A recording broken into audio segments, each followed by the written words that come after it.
warahmatullahi wabarakatuh. Perkenalkan, nama saya Indah Destianti Rayu dari absen 16. Pada video kali ini, saya akan menjelaskan materi biologi, yaitu salah satunya pewarisan sifat. Setiap makhluk hidup pasti memiliki kemiripan sifat dengan induknya, yang merupakan hasil gabungan sifat dari kedua orang tuanya. Kira-kira bagaimana ya sifat orang tua itu diwariskan?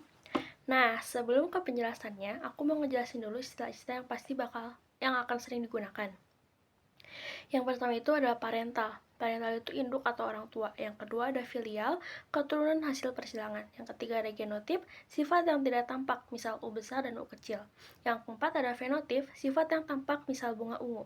Yang kelima ada homozigot, pasangan alel yang sama, misal U besar, U kecil, dan U kecil, U kecil. Yang keenam ada heterozigot, pasangan alel yang berbeda. Yang ketujuh ada dominan, sifat yang muncul dan menutupi sifat lain, disimbolkan dengan huruf kapital. Yang kedelapan ada resesif, sifat yang tertutupi oleh sifat dominan, disimbolkan huruf kecil. Dan yang terakhir ada intermediate, sifat baru yang muncul dari hasil perpaduan dua sifat induk yang sama kuat. Jadi, siapa sih tokoh penemu pola pewarisan sifat itu? Nah, tokoh penemu pola pewarisan sifat itu yaitu Gregor Johann Mendel. Beliau dinobatkan sebagai bapak genetika. Objek penelitian Mendel yaitu kacang ercis. Kenapa sih harus menggunakan kacang ercis? Alasannya yaitu yang pertama, karena kacang ercis mudah tumbuh. Yang kedua, berumur pendek. Yang ketiga, mudah melakukan penyerbukan. Dan yang terakhir adalah memiliki keturunan yang banyak. Nah, selanjutnya kita langsung bahas aja ke hukum satu Mendel. Dalam percobaan hukum satu Mendel ini, Mendel melakukan persilangan dengan satu sifat beda atau monohibrid. Mendel menyimpulkan bahwa pada permukaan gamet, pasangan-pasangan gen sealel saling berpisah. Pemisahan ini terjadi pada tahap meiosis. Hukum tersebut disebut dengan hukum pemisahan gen sealel atau hukum segregasi. Hukum satu Mendel ini terbagi menjadi dua, yaitu monohibrid dominan dan monohibrid dominan penuh dan monohibrid intermediate. Jika kita menyilangkan induk dengan sifat biji bulat dengan induk biji keriput, maka akan menghasilkan F1-nya yaitu biji bulat. Dan jika sesama F1 disilangkan, maka akan menghasilkan kacang ercis berbiji bulat dan satu kacang ercis keriput. Dengan perbandingan fenotip F2 yaitu 1B besar B besar, 2B besar B kecil dan 1 B kecil B kecil, dan perbandingan fenotip F2-nya adalah 3 biji bulat banding 1 biji keriput. Selanjutnya monohibrid intermediate, yaitu persilangan yang terjadi karena sifat dominan tidak selalu muncul secara penuh. F1 merupakan gabungan dari sifat kedua induknya. Contoh sifat intermediate terdapat pada bunga pukul 4. Jadi, jika kita menyilangkan bunga dengan sifat induk berwarna merah dengan induk berwarna putih, maka akan menghasilkan F1-nya yaitu bunga berwarna merah muda.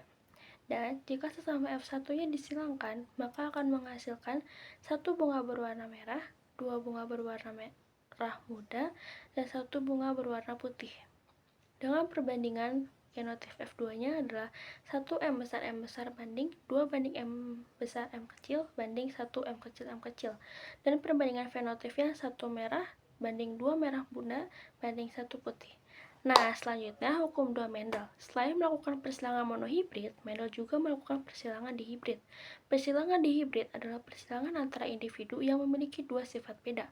Mendel menggunakan dua sifat beda yaitu tanaman kacang ercis berdasarkan bentuk dan warna biji. Mendel menyilangkan kacang ercis berbiji bulat warna kuning, B besar K besar, dengan tanaman kacang ercis berbiji keriput berwarna hijau, B kecil, K kecil. Maka keturunan F1-nya berbiji bulat kuning, B besar, K besar, K kecil. Jika sesama F1 disilangkan, maka diperoleh rasio genotip F2-nya adalah 1 B besar, K besar, 2 B besar, K besar, K kecil, 2 B besar, B kecil, K besar, 4 B besar, B kecil, K besar, K kecil, 1 B besar, K kecil, 2 B besar, B kecil, K kecil, 1 B kecil, K besar, 2 B kecil, K besar, K kecil, dan 1 B kecil, K kecil. Dengan perbandingan fenotip F2-nya adalah 9 bulat kuning banding 3 bulat hijau banding 3 keriput kuning banding 1 keriput hijau. Untuk lebih memahaminya, mari kita langsung ke contoh soal. Disilangkan bunga mawar merah M besar dengan mawar putih M kecil menghasilkan keturunan F1, bunga mawar merah muda M besar M kecil 100%. Jika F1 disilangkan dengan sesamanya, maka akan diperoleh hasil persilangan F2-nya sebagai berikut. M besar M besar, M besar M kecil, M besar M kecil, dan M kecil dengan rasio genotif dan fenotipnya adalah 1:2:1. Apabila keturunan F2 yang dihasilkan sebanyak 160 batang, maka jumlah fenotip bunga mawar merah muda adalah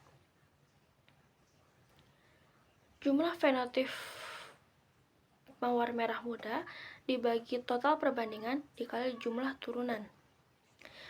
Maka akan menghasilkan 2:4 dikali 160, hasilnya 80 batang. Jadi jawaban yang benar adalah C, 80 batang. Dan dapat ditarik kesimpulan bahwa pada hukum Mendel 1 bisa disebut segresi bebas dan memiliki rasio fenotip F2-nya yaitu 3:1 untuk dominan penuh atau 1:2:1 untuk intermediate. Dan pada hukum Mendel 2 bisa disebut juga asortasi bebas dan memiliki rasio fenotipnya 9:3:3:1. Sekian yang dapat saya jelaskan, mohon maaf apabila ada kesalahan. Wassalamualaikum warahmatullahi wabarakatuh.